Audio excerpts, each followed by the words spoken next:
Hi everyone, welcome back to Term 2. Hopefully by now you've got your lockdown routine all sorted. I know mine's pretty regular now.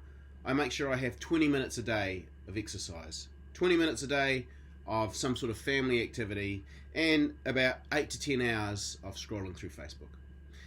Seriously though, it's a difficult time, it's a weird time. Easter was probably quite different for you this year. And today I just want to finish the other part of the Easter sermon that I started. The sermon that I sent out was about Jesus' death. And today I want to talk about resurrection. That's the belief that Christians hold to, that after Jesus died, after 3 days, he rose again. He came back to life. And I think there's a really important message in this for everybody. And it's really relevant to all of our lives. Because I think everyone at some point in their life will experience something very much like a death.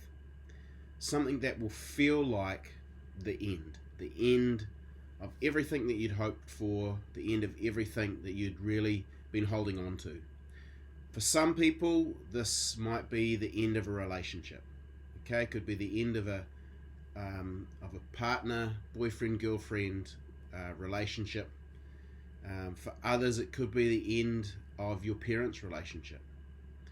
There are other death experiences, perhaps the end of one of your dreams. I know that for some people, an injury, a really serious injury, can be the end of their sports dreams.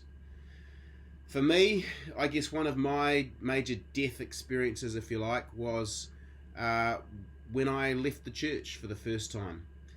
When I left being the pastor of a church, because up to that point all I'd wanted to do for about 20 years of my life was to be the pastor of a church. And after 3 years of doing it, I realised I didn't enjoy it and it wasn't a good fit for me. And so I left, and it felt like the end of all of my dreams, everything that I'd worked for up until that point. So I can imagine what it must have felt like for Jesus' disciples to have followed him throughout the years of his ministry, seeing him perform all these miracles, seeing the huge following that he had, all the power that he had, and then the disappointment when it all ended up with him being arrested, taken to trial, and sentenced to death.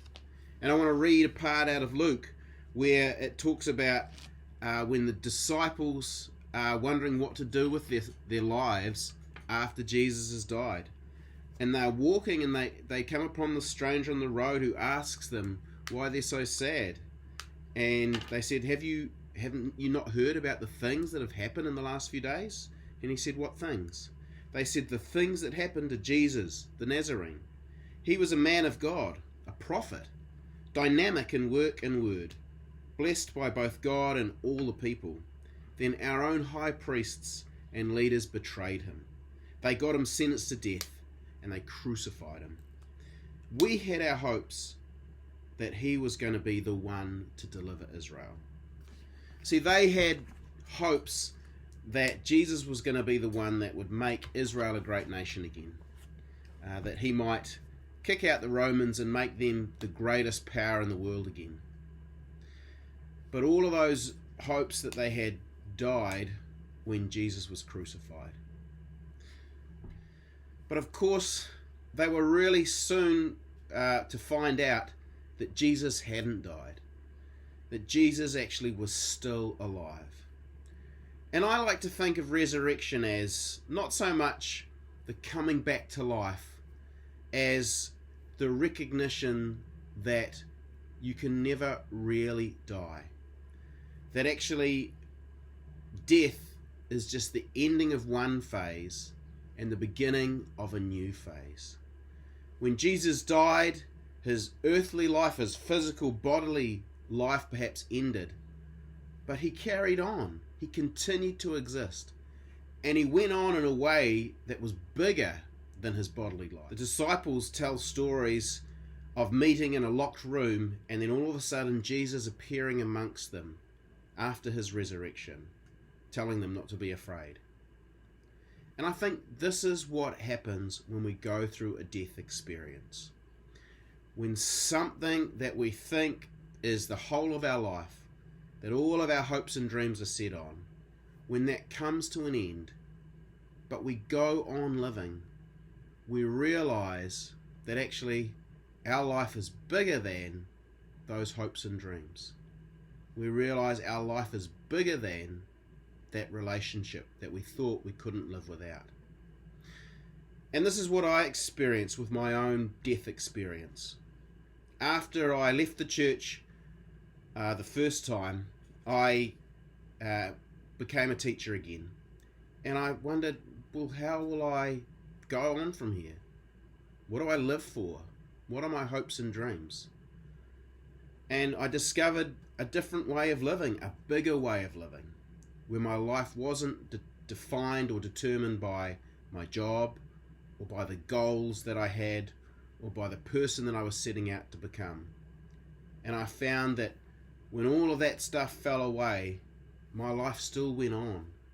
And that actually I lived a bigger and freer life without those things. And Jesus' death, while a huge disappointment to his disciples, who thought that he was going to rescue them from the Romans, but in fact, he wanted to show them a much bigger picture. He wanted to free them even from the fear of death. And that's something I talked about in my last sermon, how the fear of death makes us cling, makes us afraid and live smaller lives. But when we face death, when we face the loss of things, and we continue to go on after we have lost those things, we discover a bigger life, a more expansive life. We discover more freedom. We discover that we were more than we realized, and that we didn't need those things that we thought we needed to live or to be happy. And so when you go through a death experience, it will be very, very painful. It will feel like the end. I do know what that's like, and I think probably some of you who are listening to this know what that's like. It will happen a couple of times in your life, and actually eventually you'll go through death itself. But what I want to encourage you with is this: the message of the gospel, the good news, is that death can be transformed into something much, much bigger. Your life before the death experience will be much, much bigger, much freer afterwards, when you've been resurrected. That's what I've experienced, and that's what people continue to experience. That when they suffer the death of a relationship, the death of hopes and dreams, even the death of someone close to them, it opens the doorway to a bigger life beyond those things, beyond what we thought would be the end of our life. And one day we'll experience actual physical death as well. And I am sure that when we experience that death, we will go on as well. We will go on in a way without this body, without this physical existence. And we'll discover that we were far more than we realized, that even this physical life didn't define us. Exactly what that will look like, I guess we won't know until we get there. But I want to encourage you to remember the message of Easter. The message of Easter, remember, is one about death. It's one about letting go of things that we cling to. That letting go is the way forward to life. And it's the way forward because in that letting go, we discover a bigger picture. We discover a bigger life. I hope this is encouraging to you all as we go through a difficult time when we're having to let go of a lot of things. Letting go of control, letting go of our usual routines. And I hope that in that, you and all of us can discover a bigger, a better way to be.